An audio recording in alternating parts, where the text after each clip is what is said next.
When a brutal Montana blizzard swept across the Thompson farm, 3 German shepherds braved the storm with a purpose their owners couldn't explain. Huddled beneath a log, barely alive, was a baby bobcat, and instead of baring their teeth, the dogs lay beside him like guardians. The Thompsons named him Scout, and he didn't just survive.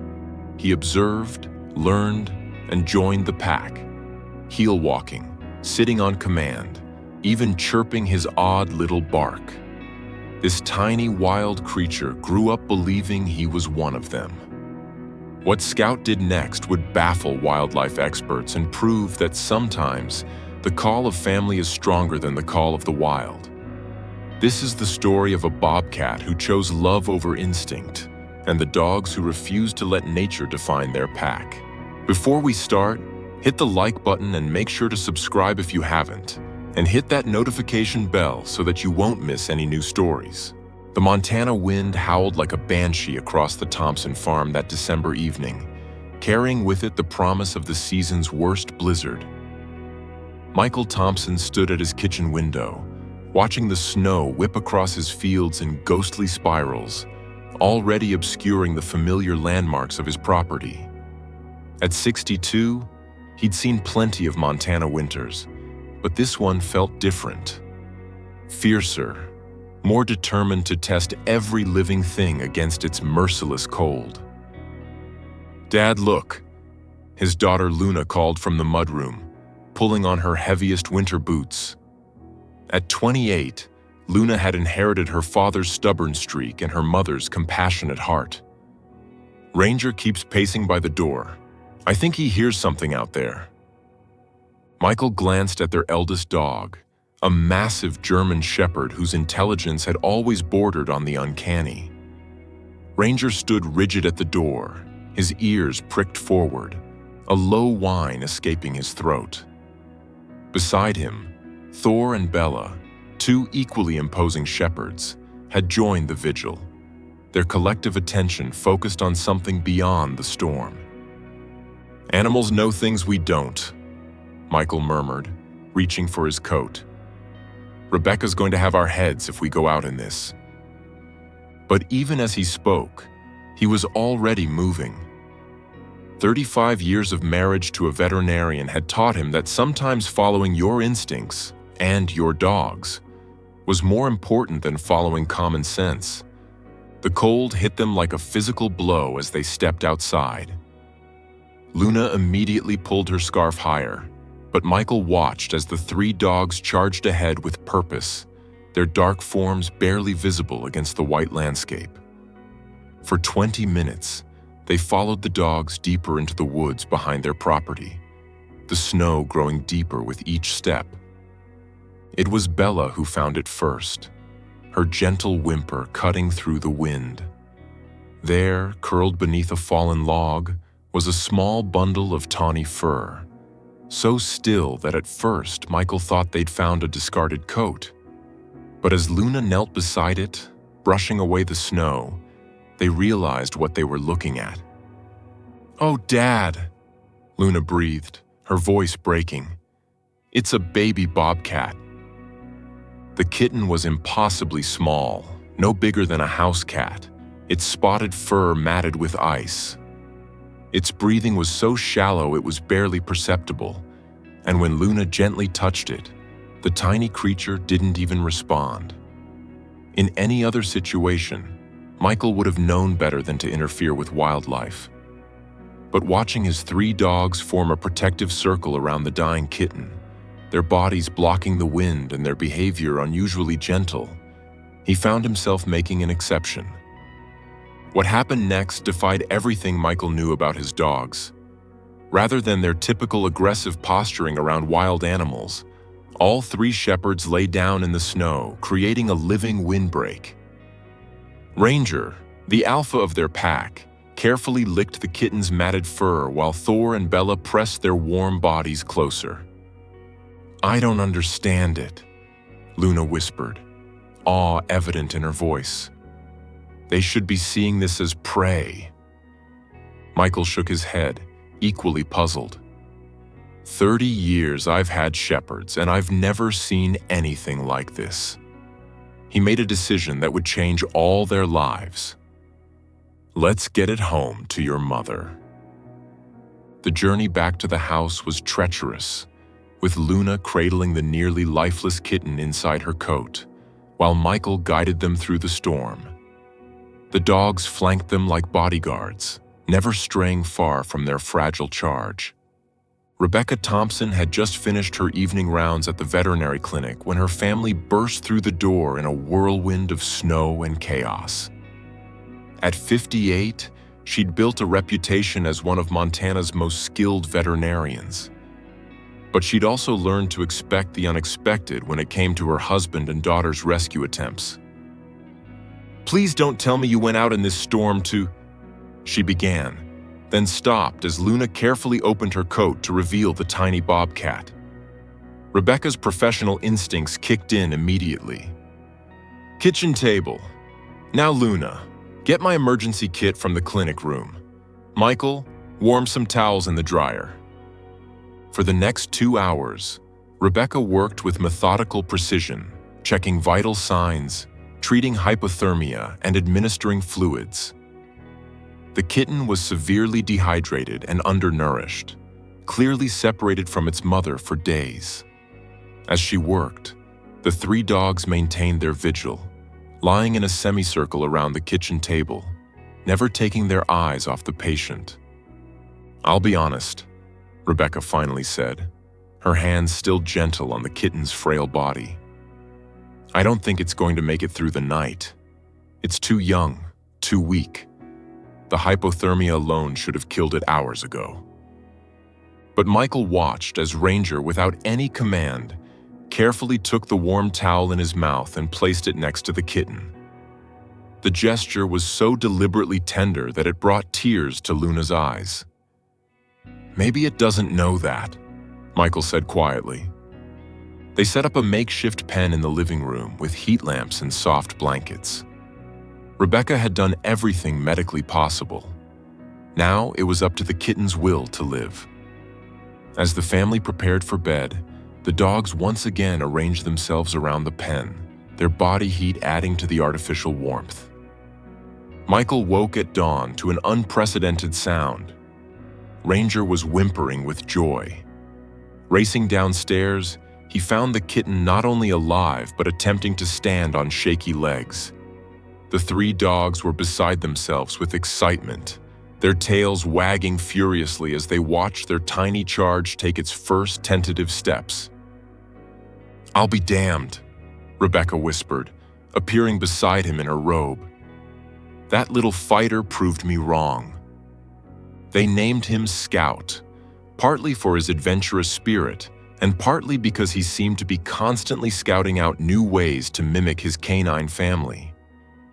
As the days turned to weeks, Scout's behavior became increasingly dog-like. He would sit when the dogs sat, lie down when they lay down, and even attempt to bark, though what came out was more of a chirping sound that made the family laugh every time. But it was deeper than mere mimicry. Scout learned to walk with the distinctive heel walk of the shepherds, to cock his head the same way they did when listening for sounds, and to respond to basic commands. When the dogs went out for their morning patrol of the farm, Scout trotted alongside them, his feline gait gradually adjusting to match their pack mentality. "He thinks he's one of them," Luna observed one morning, watching through the window as Scout attempted to mark territory the same way the dogs did, lifting his leg in an awkward imitation that barely worked given his feline anatomy. Spring arrived, and with it came new challenges. Scout was growing rapidly, his natural bobcat instincts occasionally surfacing, usually when he spotted birds or small rodents. But even then, he would look to the dogs for guidance, and more often than not, he would follow their lead rather than his predatory instincts. Michael began documenting Scout's unusual behavior, initially just for family memories, but eventually sharing videos online at Luna's suggestion. The response was overwhelming. Videos of Scout sitting attentively during the dog's training sessions, playing fetch, though he preferred to bat the ball with his paws rather than retrieve it. And sleeping curled up with Thor and Bella went viral within days. "Look at this," Luna said, scrolling through comments on her phone. "Scientists from 3 different universities want to study Scout. National Geographic wants to do a documentary." The attention brought both joy and concern. While the family loved sharing Scout's story, Michael worried about what else it might bring. His concerns proved justified when a stern-faced official from Montana Fish, Wildlife and Parks appeared at their door on a Tuesday morning in May. "Mr. Thompson," the officer said, adjusting his hat, "I'm Agent Martinez. We need to discuss the Bobcat you're keeping on your property." Rebecca invited him in for coffee, her veterinary training making her naturally diplomatic with officials. Agent Martinez was professional but firm as he explained the situation. "I understand your family's attachment to the animal," he said, "but keeping a wild bobcat without proper permits is illegal in Montana. These animals can be dangerous, especially as they mature. This one appears young now, but adult bobcats can weigh up to 40 pounds and have claws and teeth designed for hunting." "But Scout isn't like other bobcats," Luna protested. "He's been raised with the dogs. He doesn't even know he's not a dog." Agent Martinez sighed, clearly sympathetic but bound by regulations. "I've seen the videos, miss, and I have to admit, I've never seen anything quite like it. But the law is the law. Wild animals belong in the wild." The family was devastated. They immediately applied for a special permit, gathering letters of support from Rebecca's veterinary colleagues, behavioral specialists, and even some of the researchers who had been studying Scout through their videos. But weeks passed with no response. Meanwhile, Scout continued to thrive within his dog pack. He had grown significantly, now weighing nearly 25 pounds, but his behavior remained consistently canine. He participated in the dog's daily routines without question, from morning perimeter checks to evening settle-downs in the living room. The denial came in July, delivered with the same bureaucratic efficiency as the original warning. Despite the unprecedented nature of Scout's integration with the domestic dogs, the Wildlife Department couldn't make an exception. Scout would need to be relocated to an appropriate wildlife facility or released into the wild. "They want us to send him to a wildlife sanctuary in Colorado," Rebecca said, reading the letter with tears in her eyes. "Or release him here with a GPS collar to monitor his survival." The family agonized over the decision. A sanctuary would mean Scout would be safe but confined, separated from the only family he'd ever known. Release meant freedom, but potentially a death sentence for an animal who had never learned to truly hunt or fend for himself. They chose release, believing that Scout deserved the chance to be wild, even if it broke their hearts. The day of Scout's release was overcast and humid, fitting the family's mood perfectly. A team from Fish, Wildlife and Parks arrived with Dr. Sarah Hawthorne, a wildlife biologist who specialized in bobcat behavior. She was fascinated by Scout's unique social development. "In all my years studying bobcats, I've never seen anything quite like this," she admitted, as they watched Scout playing with the dogs one last time. "Bobcats are solitary by nature. The fact that he's integrated so completely with a pack is revolutionary." They fitted Scout with a GPS collar designed specifically for small wildcats, lightweight but durable, with a battery life of several months. The collar would transmit his location twice daily, allowing researchers to track his movements and survival. The release point was carefully chosen, a forested area 20 miles from the Thompson farm, rich with the small game that bobcats typically hunted. As the wildlife team prepared to transfer Scout, he seemed to sense something was wrong. He pressed close to the dogs, who were equally agitated, whimpering and pacing nervously.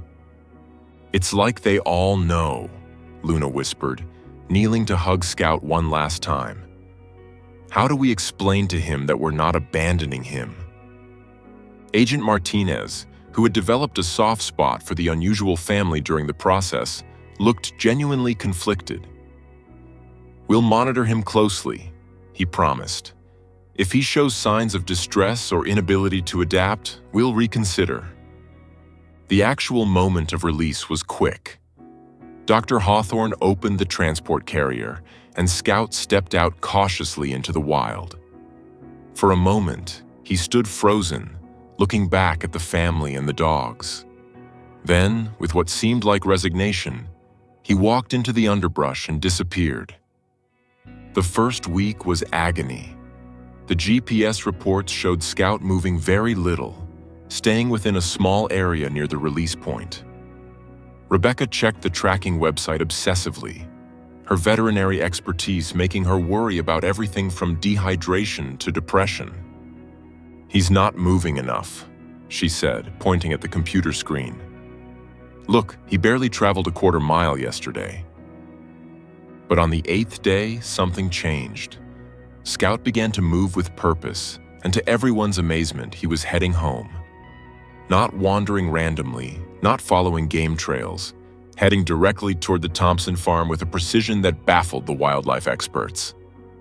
Dr. Hawthorne called them daily with updates, her scientific excitement barely contained. "This is extraordinary," she said during one call. "He's covering 10 to 15 miles a day, navigating terrain he's never seen before, and maintaining a remarkably straight line towards your location. It's as if he has an internal GPS pointing home." The journey took Scout over 2 weeks. The family followed his progress religiously, marking his location on a large map they'd hung in the kitchen. They watched him navigate around towns, cross streams, and traverse mountain ridges with the determination of a seasoned traveler. "Look," Michael said one evening, pointing to the latest update. "He crossed Highway 287 during the night. That's a busy road, but he timed it perfectly." Luna had taken to sleeping on the couch, hoping to be the first to spot Scout if he made it back. The dogs seemed to sense something too. They spent more time than usual looking toward the woods, occasionally releasing low, hopeful whines. On the 15th day of Scout's journey, the GPS signal disappeared. "Equipment failure, maybe," Dr. Hawthorne suggested, but her voice lacked conviction. The collar had been functioning perfectly, with strong signal strength right up until it went dark. For 3 days, the family wrestled with uncertainty.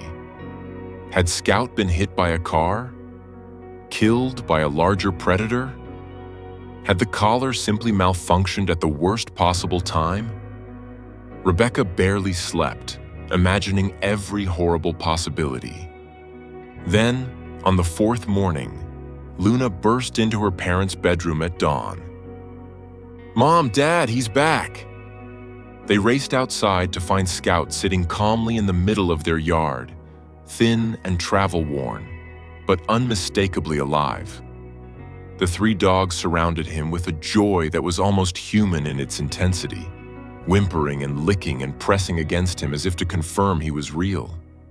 Scout looked different, leaner, more muscular, with a confidence in his movements that spoke of his wilderness journey. But when he saw the family, he chirped his strange bobcat bark and trotted toward them with the same heel-walking gait he'd learned from the dogs. The reunion was emotional chaos. Rebecca immediately began checking Scout for injuries, while Michael and Luna simply stood in amazement. The GPS collar was gone. Whether lost or deliberately removed was unclear. But Scout seemed healthy despite his obvious weight loss. Dr. Hawthorne arrived within hours of their call, bringing Agent Martinez and a team of wildlife biologists. They were astounded not just by Scout's return, but by the obvious joy of his reunion with the dogs.